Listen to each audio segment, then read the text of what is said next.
Hello and welcome to the program. I'm Susan Ilian.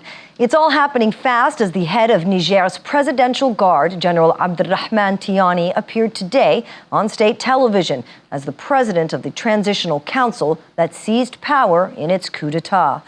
Tiani, who formerly led President Mohamed Bazoum's presidential guard, said the military chose to usurp power in light of a deteriorating security situation and poor economic conditions. He called on international partners who have all but universally condemned Bazoum's ouster to cooperate with the new regime in the best interests of the country and the greater Sahel region. However, Bazoum remains in custody and has not formally surrendered power. There is a harsh reality of insecurity in Niger, as experienced by our defense forces, with its toll of death, displaced persons, humiliation and frustration. The current security approach has failed to secure our country, despite the heavy sacrifices made by Nigerians and their appreciable and appreciated support to our external partners. No, the results have not lived up to our expectations, and we can no longer continue with the same approaches proposed to date, at the risk of witnessing the gradual and inevitable disappearance of our country. Meanwhile, the Interior Ministry of Niger's new ruling junta has banned all public demonstrations after supporters of the coup set fire to ousted President's Party headquarters. The small group of arsonists had broken away from a larger show of support for the coup leaders outside Parliament on Thursday. Police fired tear gas to disperse those who had gone to PNDS Taraya Party headquarters, where people were also stoning and burning cars. The junta said the actions constitute acts of vandalism and wickedness and will not be tolerated. In Niger's capital, Niamey, as the country's army command on Thursday declared its support for a coup carried out the previous day by soldiers of the Presidential Guard, saying its priority was to avoid destabilizing the country. Cars and buildings were set on fire in Niger's capital, Niamey, after hundreds of supporters of a coup gathered in front of the ruling party headquarters. Young men looted motorbikes, chairs, and other supplies from the building.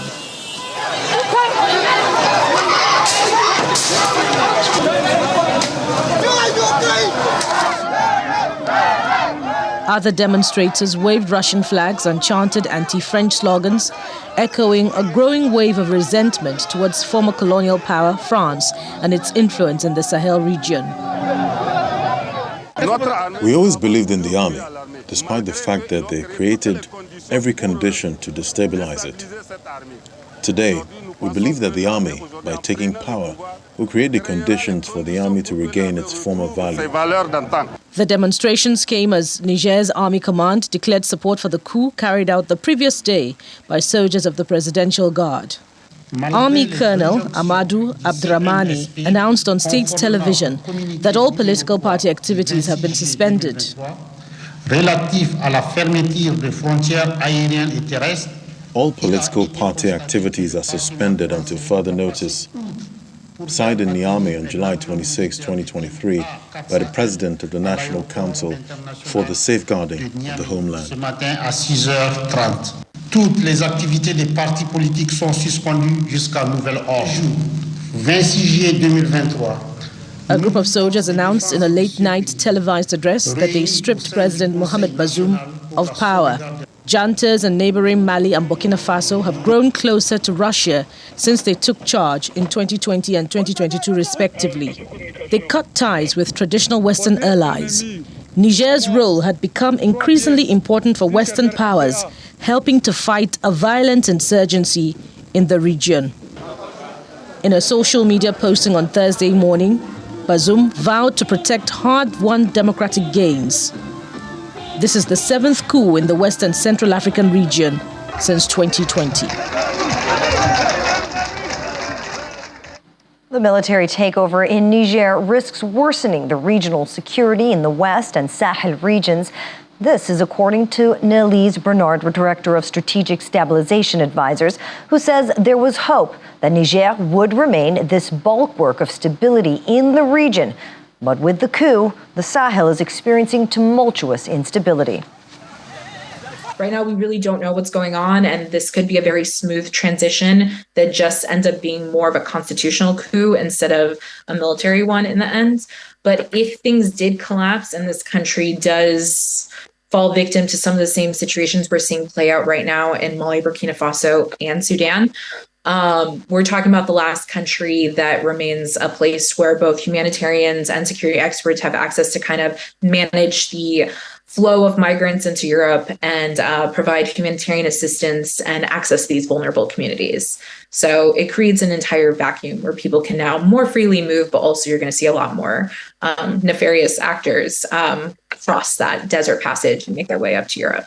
With the pullout of Barkhane from Mali, and also the rolling down of a lot of other security assistance, including MINUSMA in Mali and Burkina Faso, and everything kind of like pivoting towards Niger, I think there was a lot of hopes and aspirations by particularly the United States, but also obviously Europe and France, that Niger would remain this super stable bastion of this bulwark of democracy in the region, where we could anchor and pivot across the region, both east towards Sudan and west, obviously towards Mali and Burkina Faso, to ensure, some kind of presence and figure out a way to potentially expand stability across the region to stabilization. However, if Niger does collapse and if our instrument has to leave Niger, that leaves a huge,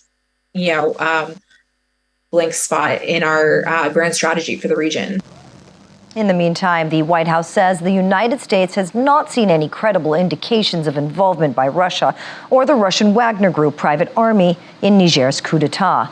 Speaking to reporters at the White House, Press Secretary Karine Jean-Pierre said the situation in Niger remains fluid and that Washington is monitoring it closely, thereby urging U.S. citizens in the country to be careful.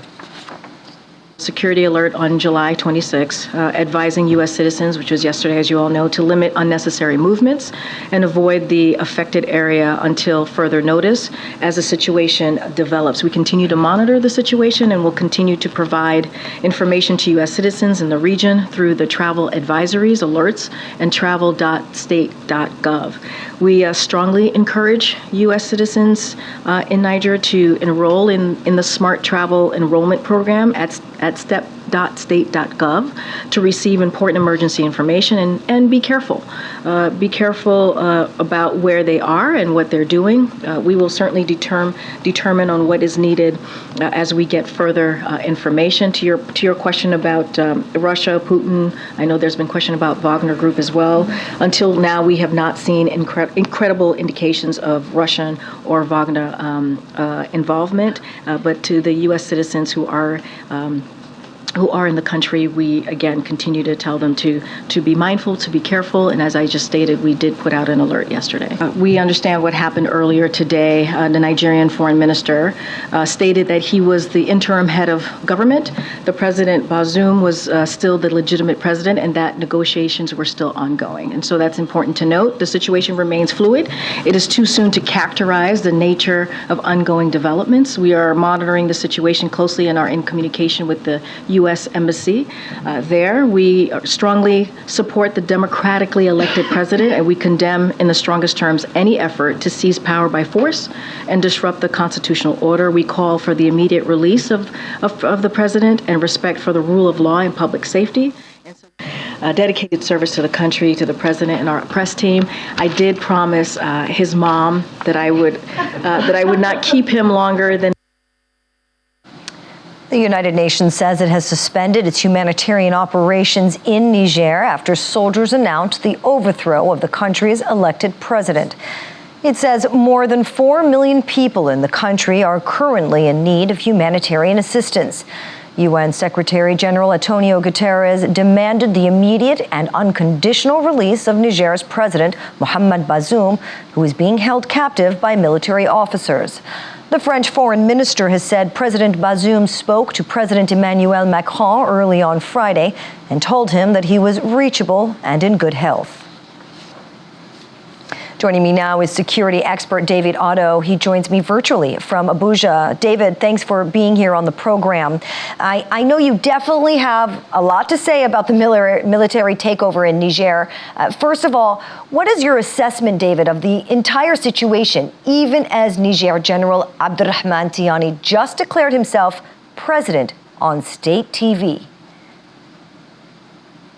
Well, I think the declaration by General Tiani, which we've seen, today is a clear indication that, this coup is now a successful and unfortunate event, for ECOWAS. We knew that, from the time when the paramilitary forces, had detained, President Bazoum, there were very clear indications, that there was no turning back. Of course, what was going on at the time was that, they required to secure perhaps the critical infrastructure, talk to all the various sister agencies, which they've agreed.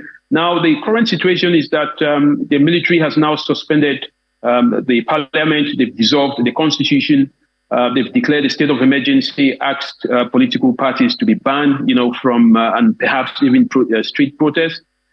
So it's a done deal for the military. Now, the question is what happens next. The military did not mention if there were any possibilities of giving back power to a democratic system, or if there were any transitional mechanisms being put in place, to have some kind of, a handover power back to a civilian government. So we're still at a situation where we do not know what is going to happen next. But Niger is the next victim of the military coup d'etat, and that's how it seems, the entire ECOWAS is being somehow, by military coup d'etats. Let's see what happens next, really. Well, David, the coup has been roundly condemned, as we know, by international bodies, including the African Union, ECOWAS, the EU, the UN, as well as other world leaders, as we know. But do you think at this point, can anything be done to put this to an end and turn things around? Well, the only thing that I think can be done is, perhaps to encourage the military junta to, hand over power to a transitional, civilian government. All the strong statements from ECOWAS, from African Union, from the UN, from U.S., this is a normal procedure. It doesn't have any impact in terms of what is going on now. You've got to remember that Niger Republic might perhaps want to rely very much on the fact that its neighbors, Burkina Faso and Mali, are also ruled by military juntas. So any kind of isolationism policy is not going to work. But also, strategically, Niger Republic, is the host to a U.S. and a French military base. They are also the host to a German military base. There's a lot of strategic importance placed on Niger Republic. So all the external parties will be very careful on how they, try and put pressure on the new military junta, because, of course, they want to perhaps maintain some leverage. So we've got to see how that goes. But strong statements, doesn't do anything at this point in time. Strong statements indeed have been made, but the White House has come out to say it hasn't seen any credible indications of Russians or Wagner involvement in the coup. What are your thoughts on that? Do you think that there's any connection? Well, we don't know yet, but most often when there is a military coup of this nature, there are backers within and outside. At this point in time, we do not know if Wagner is behind the military junta. But what we do know is that 2 months, that was in May of 2023, President Bazoum, who had an interview on BBC Hausa, had made it very clear that Niger Republic was at the point of actually quitting the franc CFA, which is the local currency. He even suggested in that interview with BBC that Niger Republic, might possibly join Nigeria and use the same Naira currency. He made it very clear that the relationship between France and Niger Republic, was quite murky, and Niger Republic was ready to move on. So I'm not saying that, the French are behind this, but I'm also saying that perhaps, there is more to this than meets the eye. A lot of people are asking questions. Why was the French military jet, landing in Niger Republic just hours, while the coup was going on.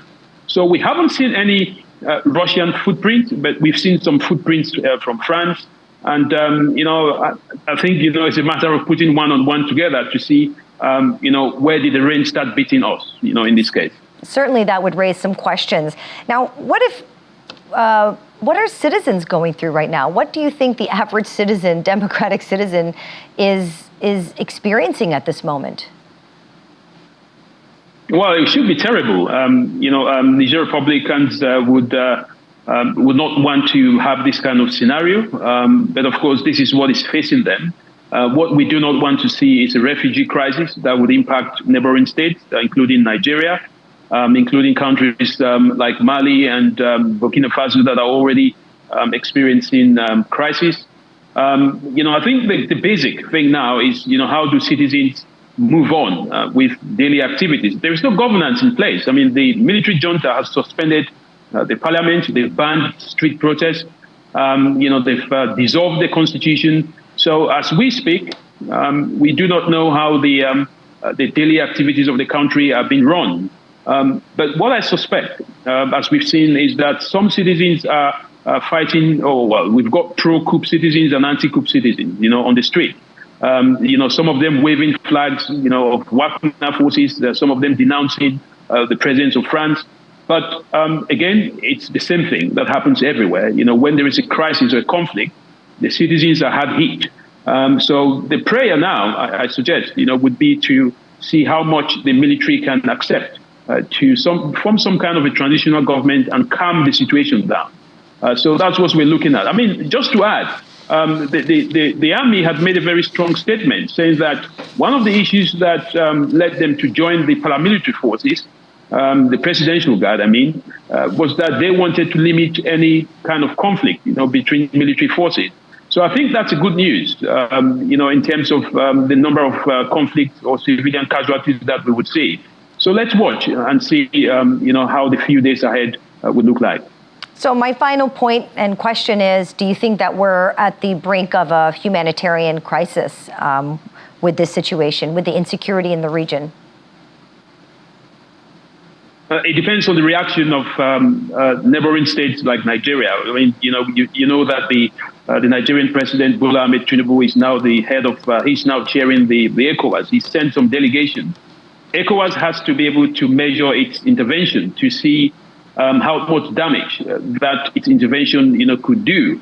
Of course, what Nigeria doesn't want and other neighboring states is to escalate the situation where it would create further humanitarian crisis. I mean, we've seen the impact of what is going on in Sudan. But also, I think, we've got to be able to perhaps rely on the military junta. I mean, General Siani was talking about the fact that, they took this coup, to prevent economic challenges. So perhaps, they may want to ensure that whatever action that they take does not impact on the humanitarian crisis. But again, it's too early to tell. All we have to do is to hope that, the crisis does not escalate beyond what it already is. Absolutely. David, appreciate you having you on the show. That's David Otto, our security expert, who was virtually joining us from Abuja. We're going to take a quick commercial break. Still ahead on the program, Typhoon Doksuri makes landfall in East China's Fujian province. Details in a moment. Stay with us. Welcome back. U.S. President Joe Biden has accused the Republican Party of undermining the U.S. military by allowing U.S. Senator Tommy Tuberville to block more than 300 U.S. military appointments over the Pentagon's abortion policy. Republican Tuberville, a social conservative from Alabama, began blocking confirmations to senior Pentagon posts in March to protest a Defense Department policy enacted last year that provides paid leave and reimburses costs for service members who travel to get an abortion. The Republican Party used to always support the military, but today they're undermining the military. The senior senator from Alabama, who claims to support our troops, is now blocking more than 300 military operations with his extreme political agenda. Like General C.Q. Brown, F-16 pilot and a wing commander, the first African-American to lead any branch of the armed service, to be the next chairman of the Joint Chiefs of Staff. That's who I've nominated. He's waiting. Admiral Lisa Franchetti, the second woman in our Navy ever to achieve the rank of 4-star admiral, who I chose to make history again as the first woman as Chief of Naval Operations. I've also nominated other outstanding leaders of all backgrounds. We need them. This partisan freeze is already harming military readiness, security leadership, and troop morale. Freezing pay, freezing people in place. Military families already sacrificed so much, unsure of where or when they change stations, unable to get housing or start their kids in the new school. U.S. former President Donald Trump is accused of pressuring an employee to delete security footage at his Florida home in new criminal charges related to his alleged mishandling of classified files. The new indictment adds 1 count of willful retention of defense information and 2 of obstruction, making 40 charges in total in this case. However, Mr. Trump has denied any wrongdoing, even as he is fighting multiple legal cases and running for president again. A staff member at the former U.S. president's Mar-a-Lago estate, Carlos de Oliveira, has also now been indicted. He is alleged to have asked what could be done to delete the footage, which prosecutors say shows illegally held files being moved. Our Washington correspondent, Maria Bird, joins me now for more. Hi, Maria, and welcome. Now, can you help us to understand these fresh indictments against former U.S. President Donald Trump? Yes, President Trump is being indicted this time from a southern district of Florida, which is alleging that he was part of a scheme to delete security video. And there's a newly charged defendant, which is the property manager at the Trump Mar-a-Lago residence. He was an employee and he was caught also moving boxes. And so the special counsel has filed this indictment, which was definitely expected, as we all knew there would be new charges coming down against the former president. Maria, we know that Donald Trump has pleaded not guilty. Do you see this new criminal charges that he's standing in front of, do you see it as helping him with the elections or standing in his way for the 2024 elections? This security footage obviously is going to put him in a very difficult position. As we know, he has pleaded not guilty previously. He has again. And what this is really going to do is going to really force the courts to look into the security footage, see if there was any sort of tampering that was done. And obviously, they're going to say that if anything was deleted, then this was outside of what was legally supposed to happen. And so that's going to put him in a pretty tough position. We also know that this is all being tied back to the January 6th attacks and the riots at the Capitol. So they're trying to see if there's other ways to be able to tie him to those riots. And this is one additional measure that the special counsel is moving forth with. And have there been any comments from Trump's lawyers or even his prosecutors, if he's indeed found guilty? Are we looking at jail time here? There's always possibility of potential jail time. Whether or not the former president could see jail time, I think, is continued to be up for question. We know that he has been found guilty on charges previously and has not done jail time, has received other types of sanctions.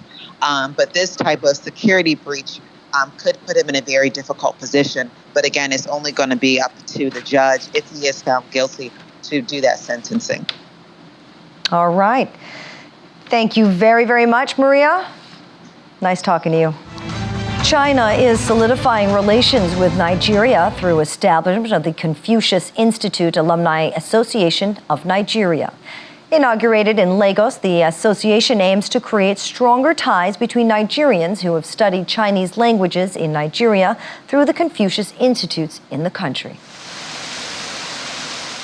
Nothing was going to stop the remarkable occasion from taking place, not even the rain outside, as Nigerians who studied in the Confucius Institute or in institutions of higher learning in China, some of the teachers and members of the diplomatic corps gathered inside of the Chinese consulate in Victoria Island. Inside, guests mingle, Nigerians and Chinese alike, Proud members of the newly formed alumni showed off their knowledge by not only speaking Mandarin, but in reading it. The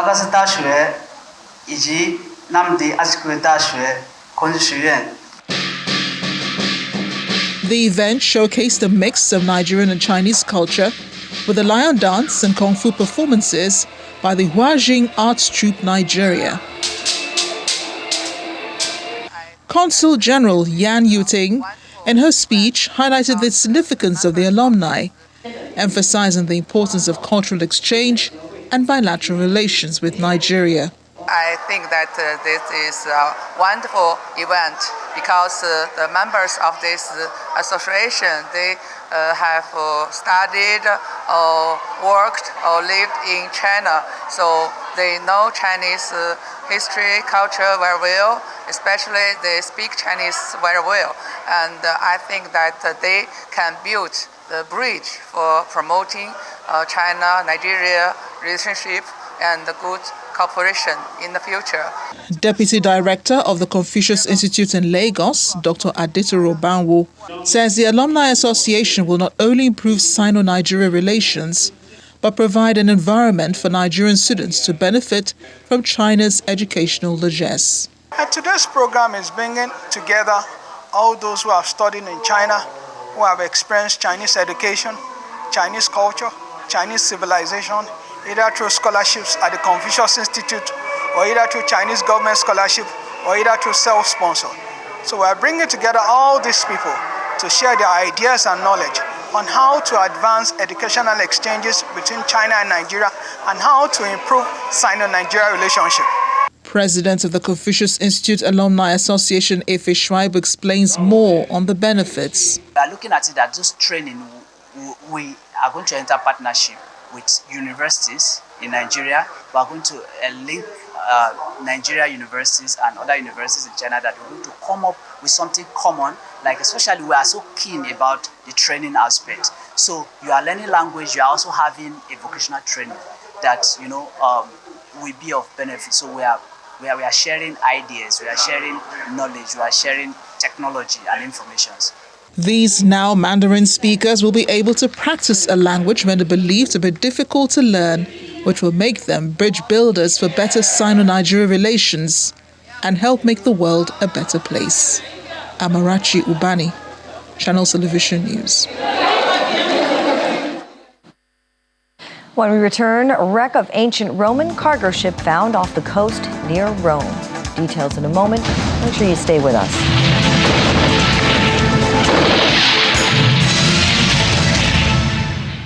Welcome back. More tributes are being paid to the literary giant, Professor Bankole Omotosho, who dies after a period of illness in Johannesburg. Nigeria's Consul General, Mr. Andrew Idi, accompanied by leaders of some Nigerian communities, paid a condolence visit to the family of the deceased, where they also signed the condolence register. Professor Kole Omotosho, as he was fondly called, was born in Akure on the 21st of April, 1943, and was known for his literary work in fiction and non-fiction as well as drama. He was cast as South African struggle stalwart Govan Mbeki in the 1997 TV drama Mandela and de Klerk. Professor Omotosho was famously known in South Africa as the Yebo Gogoman, following a very popular mobile telecom advertisement. According to his family, he is expected to be laid to rest early next month. Nigeria's Consul General described him as a global icon. 100 bucks? We came to share in the grief of the family and to support them in every way possible. Times like this are difficult times. This is a period the family really requires the support, the goodwill, the prayers of the entire Nigerian community and our South African brothers. It's a big loss, it's irreparable, yet we console ourselves in the fact that he left a great legacy, a legacy of service, a legacy of learning. A quick check on the weather now. Typhoon Doksuri has swept into China's southeastern Fujian province, unleashing heavy rain and violent gusts of wind that whipped power lines, sparking fires, uprooting trees, and forced factories and shopping malls to shut. The second strongest typhoon to land in Fujian after deadly Typhoon Merant in 2016 has forced the closure of schools, businesses, and the evacuation of workers from offshore oil and gas fields. According to the China Meteorological Administration, Xiamen, Guangzhou, and Puxian recorded hourly rainfall exceeding 2,165 inches on Friday.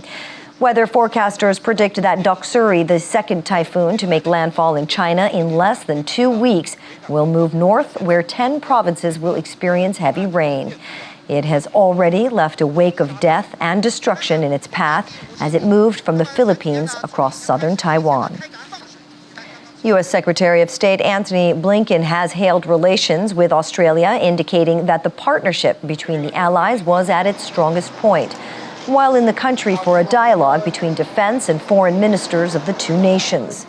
Blinken and U.S. Defense Secretary Lloyd Austin were in Brisbane and met with Australian leaders, including Prime Minister Anthony Albanese, and will also hold talks on a deal for the U.S. to sell nuclear-powered submarines to Australia, regional security, and clean energy. Meanwhile, China's security ambitions in the Indo-Pacific will also be under discussion by the security allies. We've appreciated how much you personally and the administration have been engaged in the region.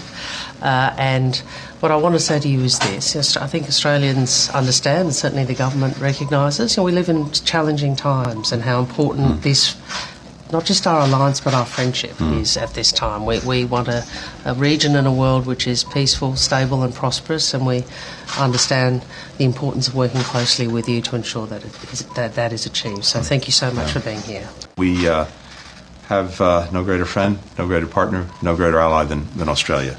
And I don't think that alliance or partnership has ever been stronger, at least in my experience. And it really does go to what you've said, which is particularly in challenging times, it makes such a huge difference to have close friends, close partners as we tackle the challenges that we both face around the world, and also try to find some opportunity in finding progress.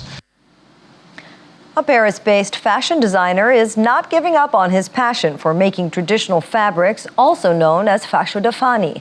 This is why Francois Yamiogo returned to his home country, Burkina Faso, to bring his weaving craft to life, which has now expanded internationally. Take a look. Amid the rhythmic clatter of traditional wooden looms, artisans at a workshop in rural Burkina Faso spin indigo-dyed cotton into sprawling lengths of cloth, destined for modern suits designed by the nation's foremost couturier. 20 years ago, Paris-based fashion designer Francois Yamiogo returned to his native Burkina Faso to build a facility specializing in making fascio da fani, the country's traditional fabric, for use in his signature indigo sport coats. That workshop is now at the center of a fascio da fani resurgence after a recent edict by the nation's military leaders named the hand-woven material the official state dress, mandating its use at state functions and in school uniforms. Our cotton is pure for children, and the whole world is fighting over it. Cotton is noble, and we don't know its value. So now, it's up to us to value it and use it. Donc, ça pèse beaucoup dans l'économie du pays. The West African country's economy leans heavily on its cotton industry, often termed its white gold for employment opportunities and export revenues. Yamiogo, a former intern under renowned American fashion designer Marc Jacobs, began integrating fascio da fani into his collections in hopes of endowing them with a neo-contemporary flair capable of drawing the fabric into the global fashion spotlight and securing higher returns for local artisans. Ce combat, ça a commencé à longtemps. At the moment, I think we have almost 500,000 people working in the crafts in this area. We process only 3% of our cotton locally, but we want to reach 20 to 25%. For various customers, they believe his products are good for the country's economy. I chose the fabric because of its quality. It's a local product, well modernized, and that's what got me interested. I really appreciate the quality of the fabric and the way they weave it. The fabric isn't heavy, it's very light, so it's adapted to our climate.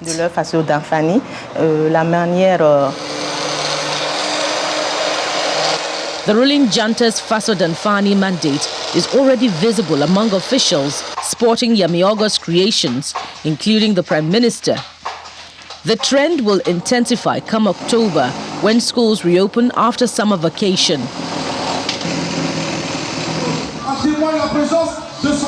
Yamiogo's most recent collection was the highlight of a Faso Danfani-themed catwalk event in Paris last month, hailed by a diverse audience clothed in the age-old fabric.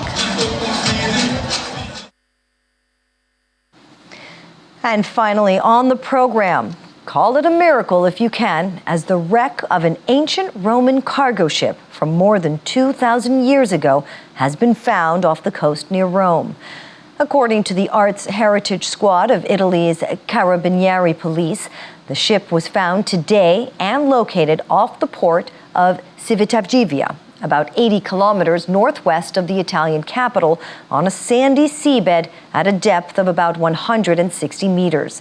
The vessel, estimated to be more than 20 meters long and dating from the 1st or 2nd century BC, was carrying hundreds of ancient Roman jars, or amphorae, that were mostly found intact. And that's it for The World Today. I'm Susan Ilian. Have a great weekend.